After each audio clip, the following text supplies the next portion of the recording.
Hi students. So ఇవాళ సెషన్లో మనం నెట్వర్క్ టోపాలజీ అంటే ఏంటి, అసలు ఆర్కిటెక్చర్స్ అంటే ఏంటి, స్ట్రక్చర్స్ ఎలా ఉంటాయి, ఇలాంటి ఒక రకరకాల టర్మ్స్ గురించి మనం చూడబోతున్నాం. ఆల్రెడీ ప్రీవియస్ క్లాస్ వరకు మీరు ఏం చేస్తారంటే నెట్వర్కింగ్లో ఫస్ట్ క్లాస్ గురించి, అంటే నెట్వర్క్ అంటే ఏంటి, నెట్వర్క్ ఎలా డిజైన్ చేస్తారు, బేసిక్ లెవెల్లో ఎలాంటి కాంపోనెంట్స్ వాడతారు, వైర్డ్ మోడ్ అయితే ఎట్లా, వైర్లెస్ మోడ్ అయితే ఎట్లా ఉంటాయి, ఇట్లాంటి టర్మ్స్ టాపిక్స్ గురించి చాలా చూసి వచ్చారు. వెబ్సైట్స్ అంటే ఏంటి, బ్లాగ్ అంటే, బ్రౌజర్స్ అంటే ఏంటి, అవన్నీ నెట్వర్కింగ్ బేసిక్స్ చెప్పాలంటే. ఇక్కడ నుంచి మనకి ప్యూర్ నెట్వర్కింగ్ అనేది స్టార్ట్ అవుతూ ఉంటుంది. ఓకే, సో అసలు నెట్వర్క్ టోపాలజీ అంటే ఏంటి, దాన్ని ఎందుకు మనం నేర్చుకోవాలి, దాని గురించి ఎందుకు అర్థం చేసుకోవాలి అంటే, రేపు మీరు జాబ్లోకి వెళ్ళిన తర్వాత లేదా రియల్ టైం వర్క్లోకి వెళ్ళిన తర్వాత అక్కడున్న ఎన్విరాన్మెంట్ని, అక్కడున్న స్ట్రక్చర్ని, మనకి ఇచ్చిన ఎక్విప్మెంట్ని ఎట్లా ఎఫిషియెంట్గా వాడితే మనకి నెట్వర్క్ పర్ఫెక్ట్గా డిజైన్ అవుతుంది అనేది తెలుసుకోవాలి. దానికోసం కంపల్సరీగా ఇలాంటి బేసిక్స్ తెలుసుకుంటేనే మనకి పని ఈజీ అవుతుంది. ఓకేనా? సో నెట్వర్క్ టోపాలజీ అంటే ఏంటి అంటే, ఇట్ ఈస్ నథింగ్ బట్ ఒక స్కిమాటిక్ డిస్క్రిప్షన్ అంటారు. అంటే ఒక పిక్చరైజేషన్ లాగా, ఒక అంటే మనకున్న ప్లేస్ ఇది, మనకున్న ఎక్విప్మెంట్ ఇవి, సిస్టమ్స్ ఇలా ఉన్నాయి, ఇలా అన్నీ కూడా మనం ఒక పిక్చరైజేషన్, విజువలైజేషన్ చేసుకొని ఒక బ్లూ ప్రింట్ లాగా ఇవ్వగలిగితే దాన్ని మనం సింపుల్గా టోపాలజీ అని చెబుతాం.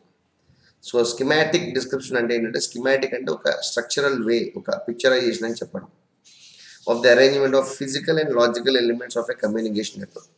అదే అంటున్నాం, మన దగ్గర ఉన్న కంప్లీట్ కంటెంట్ మొత్తాన్ని కూడా మనం ఇది ఇక్కడ పెడితే బాగుంటుంది, ఇది ఇలా ఇస్తే బాగుంటుంది అనేది ఒక చూపించగలగడమే ఈ టోపాలజీ గురించి ఇవ్వడం, రైట్? సో టోపాలజీ అంటే ఏంటి, దాని గురించి డీటెయిల్గా మీకు థియరిటికల్ పార్ట్ ఇచ్చాను, బట్ థియరిటికల్ పార్ట్ అంతా నేను చదివి ఎక్స్ప్లెయిన్ చేయడం అనేది కొద్దిగా లిటిల్ బిట్ టైం టేకింగ్ అనమాట అది. సో అందుకని ఏంటంటే క్లాస్ కంక్లూజన్ చెప్పుకుంటూ నేను తీసుకెళ్తూ ఉండే టాపిక్ ఓవరాల్గా. క్లాస్ అయిన తర్వాత ప్రతి టాపిక్ తర్వాత కూడా మీరు ఒక 5 to 10 minutes పక్కన కూర్చొని చక్కగా దాని గురించి డీటెయిల్గా ఎక్స్ప్లెయిన్, అంటే క్లాస్లో ఏం జరిగింది, మనం ఏంటి, ఏం అర్థం చేసుకున్నాం అనేది డీటెయిల్గా చదివితే ఆ పాయింట్స్ అన్నీ క్లియర్గా అర్థమవుతాయి. అర్థమవుతుందా? సో అది మాత్రం ఇచ్చేది, ప్రతి టాపిక్ మీరు అలా చదివితేనే మీకు హెల్ప్ అవుతుంది. ఎంత ఇమాజిన్ చేయగలిగితే అంత నాలెడ్జ్ వస్తుంది, గుర్తుపెట్టుకోండి. మీరు చదివితే నాలెడ్జ్ కాదు, ఇమాజిన్ చేయగలిగితేనే నాలెడ్జ్ వస్తుంది. ఓకే, సో ఇక్కడ మనకు డిఫరెంట్ టైప్స్ ఆఫ్ టోపాలజీస్ ఉన్నాయి. అవి ఏంటి స్ట్రక్చర్స్ చూద్దాం ఒకసారి.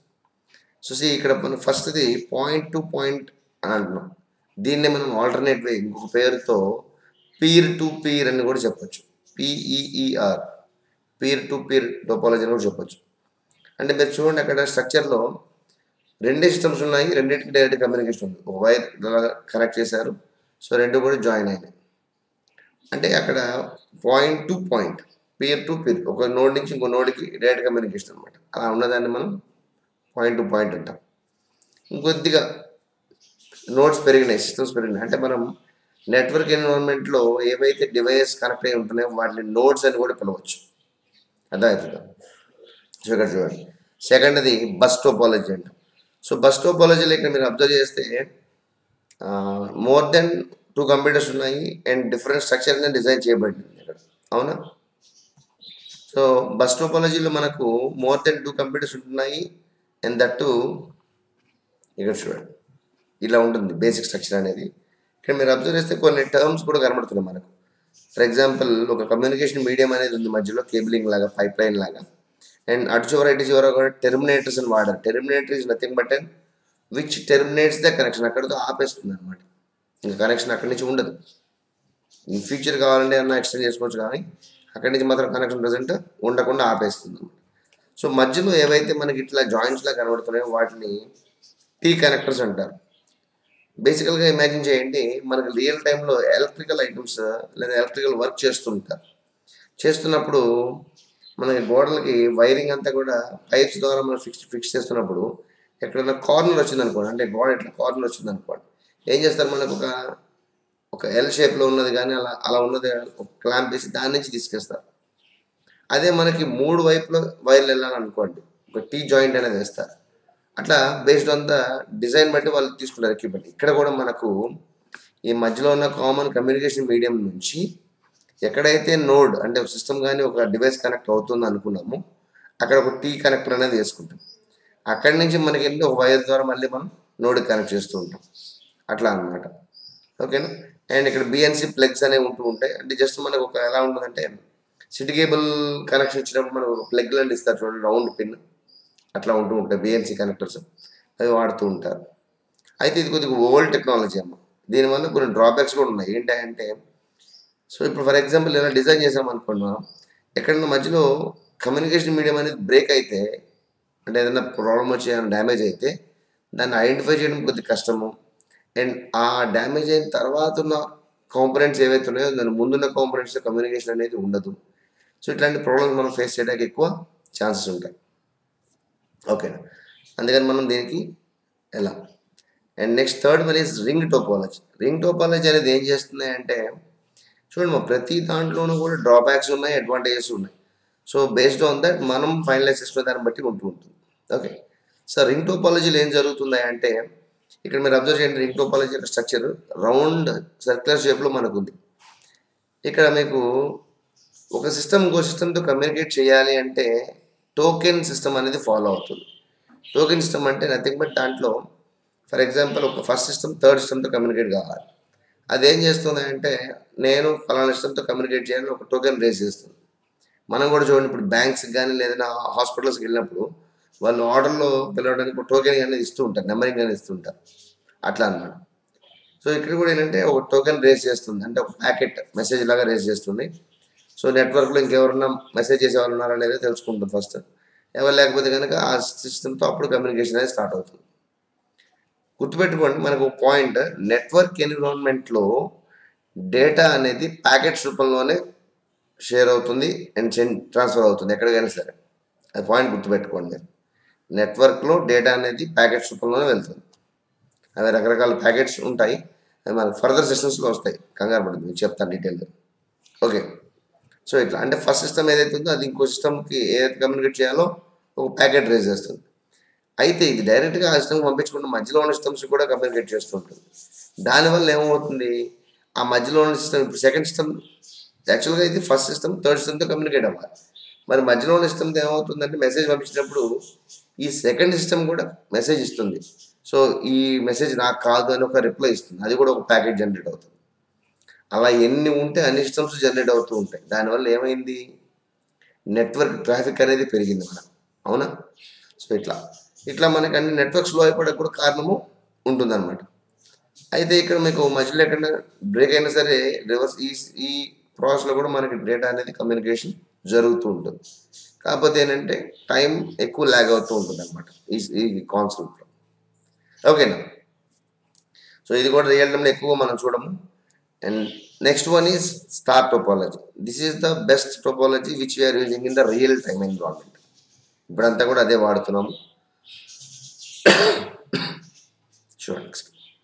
సో ఇక్కడ మీకు అబ్జర్వ్ చేస్తే స్ట్రక్చర్ చూడండి, డిఫరెంట్ నోట్స్ కానీ సిస్టమ్ డివైస్ కానీ ఉన్నాయి, ప్రింటర్స్ ఉన్నాయి, కంప్యూటర్స్ ఉన్నాయి, ఇట్లా ఉన్నాయి. అవన్నీ కూడా కామన్ కమ్యూనికేషన్ మీడియం ఒకటి ఏదైతే స్విచ్ అని లేదా హబ్ అని అనుకున్నామో దానికి కనెక్ట్ చేస్తాం. అంటే ప్రతి కంప్యూటర్ నుంచి ఒక ల్యాన్ కేబుల్ అనేది ఒక ఎండ్ సిస్టమ్ కనెక్ట్ అయి ఉంటుంది, ఇంకో ఎండ్ వచ్చి స్విచ్ కానీ హబ్ కానీ కనెక్ట్ అయి ఉంటుంది అనమాట. సో ఈ విధంగా ఇప్పుడు దాంతో ఏమవుతుంది అంటే మనకు ఎప్పుడైతే అలా కనెక్ట్ అయి ఉన్నాయో ఆటోమేటిక్గా కమ్యూనికేషన్ అనేది ఈజీ అవుతుంది. సో ఇక్కడ చూడండి, ఫస్ట్ సిస్టమ్ ఇంకో సిస్టమ్తో కమ్యూనికేట్ చేయాలంటే డైరెక్ట్గా స్విచ్ ద్వారా కమ్యూనికేషన్ జరగచ్చు. అంటే ఇంకో సిస్టమ్ మీద డిపెండెన్సీ అనేది లేదు ఇక్కడ. సో దట్ అడ్వాంటేజ్ అనమాట.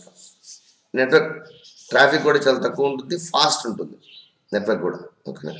అండ్ షేరింగ్ కూడా ఈజీగా మనం చేయడానికి ఛాన్సెస్ ఎక్కువ ఉంటూ ఉంటాయి. So this is the one of the best method అనమాట. అండ్ అంటే వెళ్ళే కొద్ది మనకి ఏముందంటే నెట్వర్క్ ఎన్విరాన్మెంట్ పెరుగుతూ ఉంటుంది అనమాట. చూడండి, ఇక్కడ మనకి ట్రీ స్ట్రక్చర్ చూస్తాం. ట్రీలో మళ్ళీ మీరు అబ్జర్వ్ చేస్తే ఆల్మోస్ట్ మనకు బస్ టోపాలజీ కూడా కనబడుతుంది, లేదా స్టార్ కనబడుతుంది. అంటే ఇక్కడ నుంచి ఏంటంటే కాంబినేషన్ వస్తూ ఉంటాయి, కొన్ని కొన్ని కలుపుతూ వస్తూ ఉంటాయి. అట్లా ట్రీ అనేది అంటే ఇది ఒకటి. ఇప్పుడు మనకి ఒకే ఆఫీస్ ఉంది, పెద్ద ఆఫీస్, దాంట్లో డిఫరెంట్ డిపార్ట్మెంట్స్ ఉన్నాయి. So for example finance department, HR department, accounts department, ఇట్లా రకరకాల డిపార్ట్మెంట్స్ ఉన్నాయి అనుకోండి. సో ఆ డిపార్ట్మెంట్స్కి మనం ఏంటంటే రిస్ట్రిక్షన్స్ పెట్టాలి. అంటే ఇప్పుడు హెచ్ఆర్ డిపార్ట్మెంట్ ఉన్నారు, వాళ్ళకి ఇంటర్నెట్ యాక్సెస్ కంప్లీట్గా ఇవ్వాలి. అకౌంట్స్ డిపార్ట్మెంట్ ఉన్నారు, వాళ్ళకి లిమిటెడ్ యాక్సెస్ ఇవ్వాలి. ఇట్లా ఏదైనా మీరు రూల్స్ పెట్టుకోవాలనుకున్నారు అనుకోండి. ఇలాంటి స్ట్రక్చర్ వాడచ్చు, ట్రీ స్ట్రక్చర్ అనేది. అప్పుడు ఏమవుతుందంటే ఆ డిపార్ట్మెంట్ మొత్తానికి ఉన్న సిస్టమ్స్ అన్ని కలిపి ఒక స్విచ్ ఇస్తాం, రౌటర్ కానీ స్విచ్ కానీ. ఇంకో డిపార్ట్మెంట్ అంటే ఏ డిపార్ట్మెంట్కి ఆ డిపార్ట్మెంట్ సపరేట్ స్విచెస్ కానీ రౌటర్స్ కానీ మెయింటైన్ చేస్తాం. ఎందుకు అట్లాగా అంటే router will acts like an gateway also, గేట్వేలా కూడా పనిచేస్తుంది కాబట్టి దాని గుండా వెళ్ళే డేటా ప్యాకెట్స్ ఏవైతే ఉన్నాయో ఏ సైట్స్కి ఓపెన్ కావాలి, ఏవి ఓపెన్ కాకూడదు అనేది మనం ఫిల్టర్ చేయడానికి ఛాన్స్ ఉంటుంది. అందుకని మనం అలాంటి కాంపోనెంట్స్ యూజ్ చేయడానికి ఆప్షన్ ఉంటుంది. And next one is mesh topology. ఇక్కడ చూడండి, ప్రతి కంప్యూటర్ నుంచి ప్రతి కంప్యూటర్కి కనెక్షన్ ఉంది. ఫస్ట్ సిస్టమ్ తీసుకున్నారు పైన, దీనికి ఉంది, దీనికి ఉంది, అండ్ దీనికి దీనికి, అలా ప్రతి కంప్యూటర్ నుంచి అన్నిటికీ కమ్యూనికేషన్ ఉంది. అయితే ఇది అడ్వాంటేజ్ ఏంటంటే చక్కగా ఫాస్ట్ ఉంటుంది నెట్వర్క్, ఎందుకంటే డైరెక్ట్గా ప్రతి కంప్యూటర్తో కమ్యూనికేట్ అవ్వచ్చు. బట్ డ్రాబ్యాక్ ఏంటంటే ఎక్విప్మెంట్ పెరిగిపోతుంది, క్లమ్జీ అయిపోతుంది. మోర్ ద సిస్టమ్స్ పెరిగేటప్పటికి more the equipment, physical equipment కూడా వచ్చేస్తూ ఉంటుంది అనమాట. సో అందుకని అది కొద్దిగా మనం వాడడం ఎక్కువ సజెస్ట్ చేయం. Last one is hybrid. Hybrid is nothing but an combination of previous topologies. ఇక్కడ చూడండి, ఇక్కడేమో పాయింట్ టు పాయింట్ ఉంది, ఇక్కడనేమో రింగ్ ఉంది, ఇక్కడనేమో స్టార్ ఉంది. ఇట్లా రకరకాల టోపాలజీస్ అన్ని కలిపితే వచ్చేది హైబ్రిడ్ అవుతుంది. అదే అంటున్నాం, మనకున్న ఎన్విరాన్మెంట్ ఎట్లా ఉందో దానికి అనుగుణంగా మనం క్లయింట్కి డిజైన్ చేసి ఇవ్వగలగాలి. అక్కడ ఏదైతే బాగుంటుంది, బెటర్ ఫీచర్ ఉంటుంది, ఫాస్ట్ ఎక్కువ ఉంటుంది, పెర్ఫార్మెన్స్ పరంగా, కాస్ట్ పరంగా కొద్ది తక్కువ ఉంటుంది, ఇవన్నీ ఆలోచించుకొని మనం డిజైన్ చేసి ఇవ్వగలగాలి. సో వీటి గురించి మీకు ఏం చేశారంటే నెక్స్ట్ థియరిటికల్గా జస్ట్ బేసిక్ పాయింట్స్ ఇచ్చాను. మ్యాక్సిమం ఇవి పాయింట్స్ చదివండి, చదివితే మీకు ఒక క్లారిటీ వస్తుంది. ఇంకొద్దిగా ఎక్స్ట్రా పాయింట్స్ మనకు తెలిసే కూడా ఛాన్సెస్ ఉంటూ ఉంటాయి ఎక్కువ మీకు. ఓకేనా? ఎందుకంటే థియరిటికల్ పార్ట్ చదివితేనే మీకు నాలెడ్జ్ అనేది గెయిన్ అవుతున్నాం. ఇప్పుడు మీరు ఇంటర్వ్యూకి వెళ్ళారనుకోండి, ఇంటర్వ్యూలో కూర్చున్నప్పుడు కూడా లేదా ఎవరైనా క్వశ్చన్స్ అడిగినా కూడా మిమ్మల్ని స్ట్రైట్గా మనం ప్రాక్టికల్గా చెప్పాల్సిన ఆప్షన్ లేకపోతే ఏం చేస్తారు? ఇప్పుడు కాన్సెప్ట్ ఇచ్చారు, బాబు నాకు ఇలా కావాలి ఇలా కావాలని నోట్తో చెప్పేశారు ఆయన. సో నేను ఒక ల్యాబ్ ఇవ్వండి, ఆ ఎక్విప్మెంట్ ఫిజికల్ ఇవ్వండి, నేను చేసి చూపిస్తాను అనకూడదు. మీరు కూడా ఇమాజిన్ చేసి ఓవరాల్గా ఈ విధంగా అయితే మనకు బాగుంటుంది సార్ సెటప్ అనేది రఫ్ ఐడియా మీరు ఇవ్వగలగాలి. ఆ ఇమాజినేషన్ వస్తేనే మనకి కాన్సెప్ట్ అర్థమైనట్టు. ఓ ప్రొవర్బ్ ఉంటుంది, imagination is the best then the knowledge. Knowledge కన్నా కూడా ఇమాజినేషన్ అనేది ముఖ్యం, బెస్ట్ ఉంటుంది అనమాట. ఓకేనా?